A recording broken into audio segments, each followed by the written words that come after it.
issued these wonderful guidelines for people wanting to go for Umrah, what they need to be aware of, what they should be doing. And it's always good because we are living in this age of COVID. We know a lot has changed as far as Umrah and Hajj is concerned. And these guidelines are going to be pretty useful to anyone wanting to go for Umrah. Brother Shabir, Assalamu alaikum wa rahmatullahi wa barakatuh. Jummah Mubarak to you and welcome. Hello. Assalamu alaikum, Brother Shabir. Can you hear me? Yeah, wa alaikum salam wa rahmatullahi wa barakatuh. Can hear you? Yes, Jummah Mubarak to you. Jazakallah so much for joining us. Now, you've returned recently, a few weeks back, from Umrah, and there's been so much talk about the changes that have taken place. And that is the reason why we are talking, just to gather and get some useful information from your experience. Now, you forwarded me a message where you've broken it down quite well in terms of the travel agents, the PCR tests, prior to traveling, when you're in Saudi Arabia, what do you do in Mecca and Medina? So if you could just take us through some of the key issues to begin with. Gee, one has to book by a travel agent. So even though you can go online and get prices much cheaper, you're not allowed to book that way. You will not get an Umrah visa. So to get a visa, you have to book through a travel agent. And if you compare the prices online and what you go to, online is much cheaper, but you cannot get a visa. So you have to go the agent route. Once you go the agent route and they book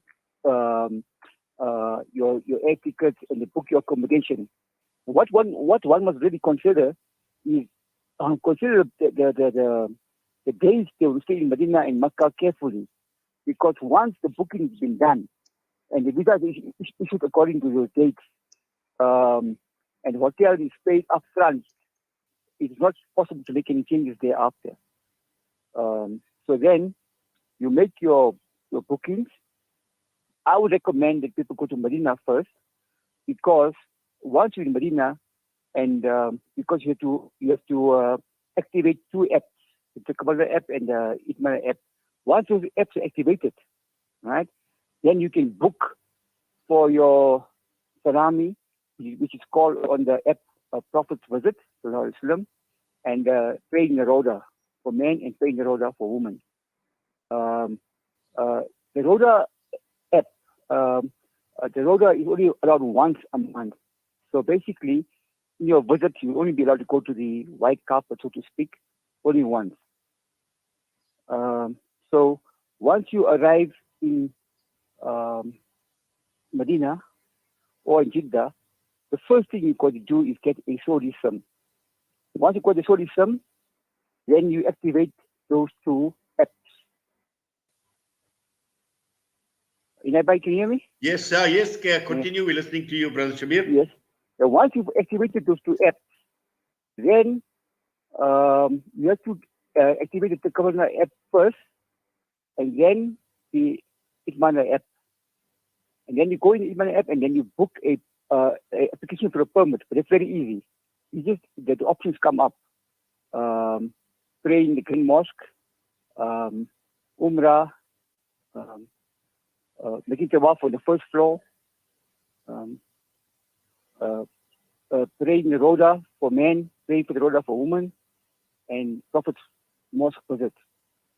So once you select whichever one you want to go to, and then you can go back to the Kabbalah app and you sign it there as well. So once you applied on the Itmana app, you can go back on the Kabbalah app and you sign the permit there as well. Now, they will not allow you in the Haram without displaying the Kabbalah app. So that app, on the home page, it shows that you've been vaccinated. What happens is when you go on the home page, you see a photograph appearing and a small square running all the time, showing you that you are immune. And so you have to have your location on all the time, and you need data. So you cannot enter the Haram without smartphone, unfortunately. So if you're going as a couple, Your wife will have to have her own smartphone, and you'll have to have your own smartphone. Each one will have to have their own phones. Yes. Brother Shabir, how user-friendly are these apps? Okay, they have some glitches. Many people were having difficulty with these apps, but actually it's not difficult, right? One has to read the questions carefully, and there's some questions that are unnecessary, and that's what I think confuses the people. For example, they ask you which station you're going to be using. Now, obviously, you're in Medina already. You're not going to be using any station or anything. So you will say, just pick any name of a station. Now, people don't know what to do there. They don't know what to tick because they know there's no station applicable, and that's where they get stuck. They just pick any station and carry on. Yes. Now, tell me, as far as the bookings are concerned, what if there are no bookings available on the app? What do you do? Okay. I didn't experience that difficulty. However, they do mention that if you have difficulty getting a booking, you can go to gate number 37 or 38 next to the Paki, and then you ask them, you show them your in Medina, that is, that you have difficulty getting a permit, and they will then arrange something for you, give you a ban or something, so that the cars will allow you to enter with. Yes, and now just as far as the PCR tests are concerned, because I think this is very important as well for us to understand, because we know that there are some countries that want you to do your PCR test before 48 hours, others think 72 hours. What is the situation with PCR tests, both leaving from South Africa and returning back from Saudi Arabia?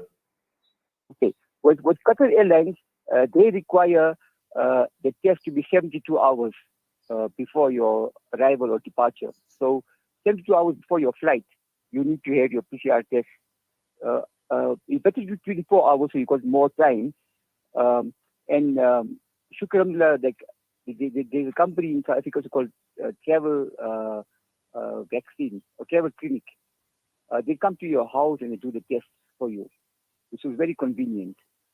And it's almost the same price than going to the lab. And they will email you your results, and then you just print it out and you show them at the airport. And in Medina or Mecca, there also there are numbers which one can get, or the hotel will assist. The guys come at the hotel and they do the test for you as well.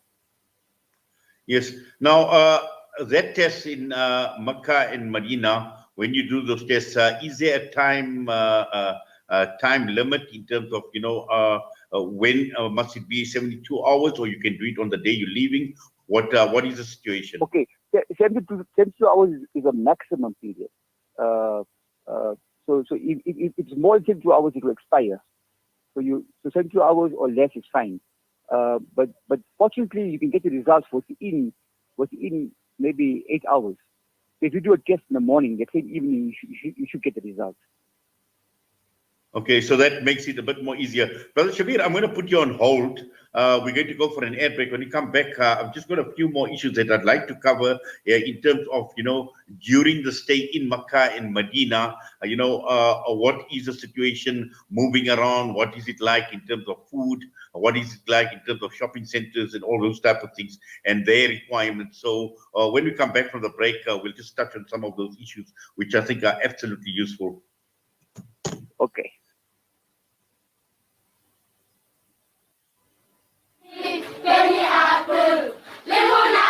Penny Appeal's Education First campaign helps children to get access to quality education. I'm 14 years old. When I grow up, I'd like to be a scientist. We believe every child belongs at school. And we want education, a better education. Learning and dreaming their way to a better future. With your help, we can provide classrooms, desks, stationery packs, and school shoes. Help make these dreams a reality. Visit www.pennyappeal.org.za or call 031 1100 573. Penny Appeal. Small change, big difference.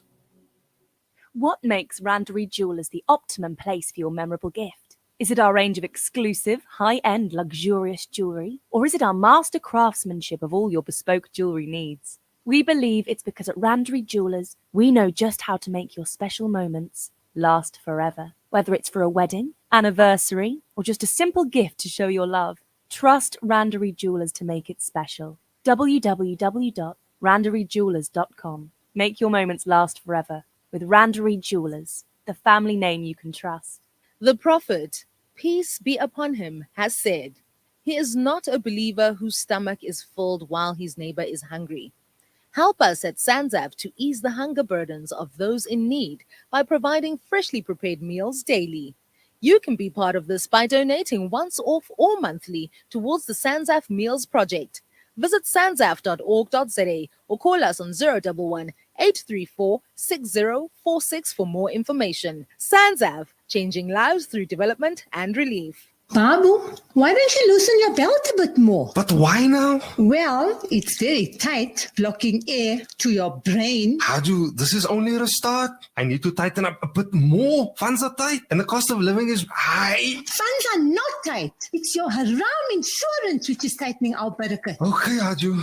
I will call my insurance friend tomorrow. Maybe I must tighten up on my cooking from now on too. No, Haju, we don't need to tighten up. It's okay. Look, I'm even throwing away my belt. Don't tighten your belt. Change your insurance. Leaving Riba Insurance is easier than you think. Call Amana IFS for all your personal and commercial takaful needs. 0861 786 393. Amana, leave Riba for good. Amana IFS is a registered financial services provider. It's a new beginning. It's a new era. Salam Media, humanitarian journalism.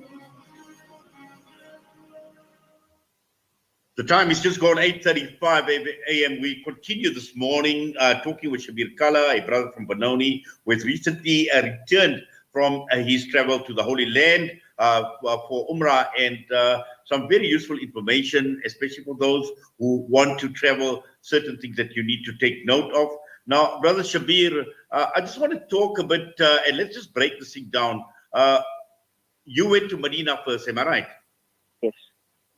Okay. Now, I know in your piece that you have written, you spoke about certain issues, particularly referring to times and when these bookings are made on the app. And, you know, your time, for instance, visiting the Rauda. And just to understand what this actually means in terms of how strict are they when it comes to times. What happens if, I know, and you mentioned also that both the harams close after Isha. What happens if your booking is after Isha? Okay. If you book the Rhoda after Isha, right, then to get to the section where the door is open, it's a long walk if you are staying on the side of Taiba Center and that side. And you have to walk right across the whole block of the haram to come to the Rhoda section. So it is quite a lengthy walk to get to that spot, and then all the gates are closed.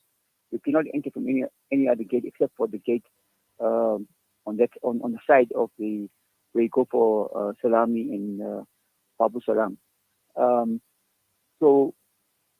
But if you're living by the other side of the hotels where there's not, I think it's called Crown Plaza and those hotels, then you're closer at night.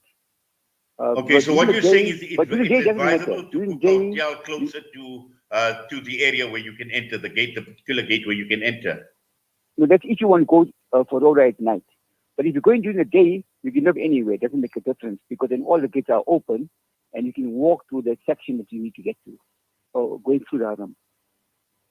So I think that note is only for people that want to go in the evenings, right? Daytime is just as good because it's well controlled in terms of number of people allowed at the time. It's well controlled, so you don't have a rush. For example, let's say you book for the Rhoda, and then they give you 30 minutes, but in that 30 minutes, the first 10 minutes will be to get to the point where they check your permit, and then then they put you in a certain section which you could sit for maybe another 10 minutes or so before you can actually go to the roda.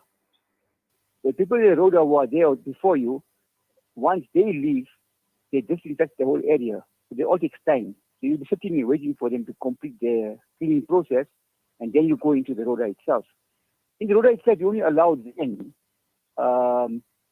maximum 20 minutes, in which you read your 2 rakat salah and then you make dua.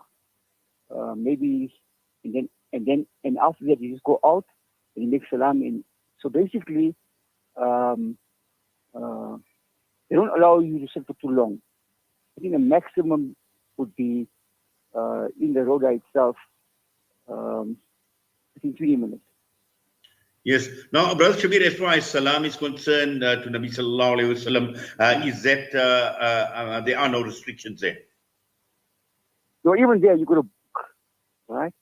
You have to book for it's called a prophet's visit. You book for that time slot, but there is much, you can book for more than one a day, no problem. But for the roda, it's once a month. So for the prophet's visit, you can book every day. Obviously, just immediately after any salah, it's crowded. But if you book at a time that's not just immediately or before any salah, then you'll have more time to walk through nicely to the salam. Right. Okay. Now, let's just talk about from Medina to Makkah, and you're saying it is advisable to take the train. No, actually, when you book in South Africa, right, you are forced to take a road transport, and you pay for the road transport. All right. So if you wish to take the train, all right, you already paid for the road transport. You will not get a refund for that. But then if you take a train, you need to, if you've got a lot of luggage or whatever, you can give to your road transport guys to take your bags across, and you can travel with all the luggage by train. But train can be also used when. Say you stay in Medina for a longer period, say for 10 nights or whatever. And while you stay in Medina, at night, you can book for an Umrah, take a train, go to Makkah, perform an Umrah, and come back to Medina again. Got an opportunity to perform another Umrah as well. Another Umrah, yeah, because now they've opened up, before the one Umrah a month, now they've opened up. You can book for Umrah every day. Now they've opened up for Umrah every day, it makes things much easier. Right. Now, getting into Makkah, looking at salahs in Makkah, making appointments. I know there is time restrictions. You mentioned that you'll only be allowed to enter about half an hour or so, or 45 minutes before Azan in the Makkah Haram. Yes. As the time was going towards the end, they were not very particular about that. They were giving people more leniency in entering the Haram for Salah. In fact, they were not even looking at the permit for Salah in Makkah. What they did at the end, they were only looking to see whether you got a vaccine at the Tawakkal homepage that showed that you were immune. They were not too concerned whether you had a Salah or not. Yes. Only for Salah, but for Umrah and everything else, they were very particular. You had to have that permit active at that moment.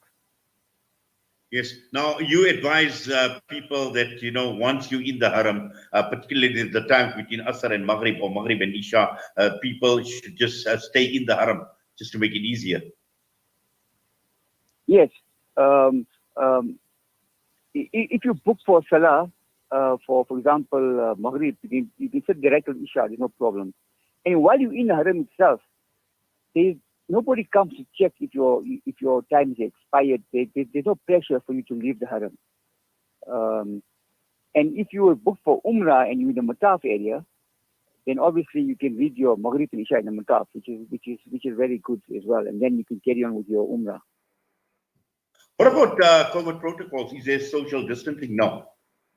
No, only masks. Only masks are allowed. Okay. And tawafs in the Mataf area? No.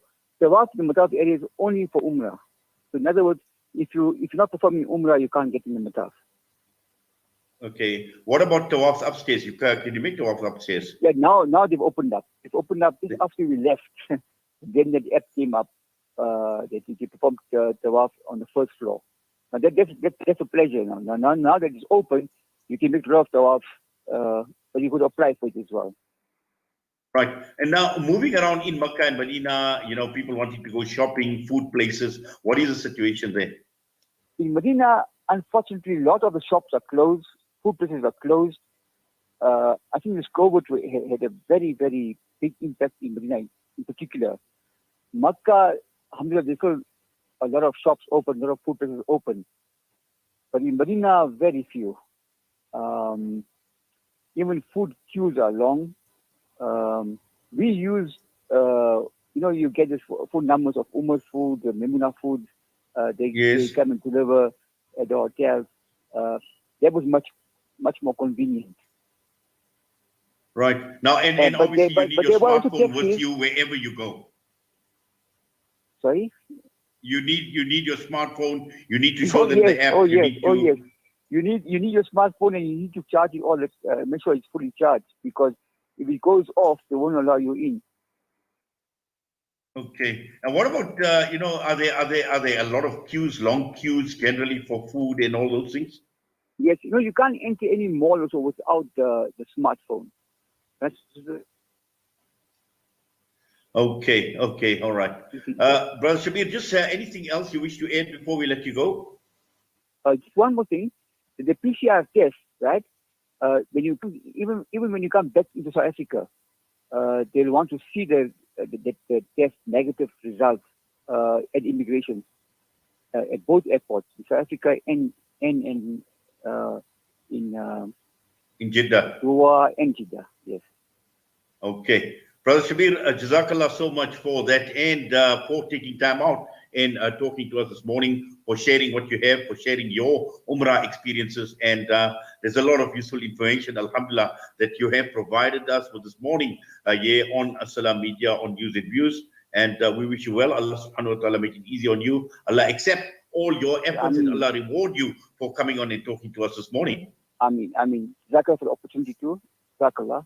Assalamu alaikum. Wa alaikum salam wa rahmatullahi wa barakatuh. Yes, that was Brother Shabir Kalla from Benoni, who came back from Umrah, just sharing some very useful information. And we make dua that whoever is traveling, Allah subhanahu wa ta'ala make it easy, Allah make it beneficial to all. And more importantly, we must continue making dua that Allah subhanahu wa ta'ala remove all restrictions and limitations for all to travel and perform Umrah with ease, and also visit the Rawda with ease, and also making tawafs and everything else that we do, all the ibadah that we do in the harams, in the holy lands, in Makkah and in Medina. Allah subhanahu wa ta'ala accept. And with that, we're going to go for a break. The time is just gone 8:46. We're going to have Jummah Nasiha coming back with Maulana Abdullah Khan.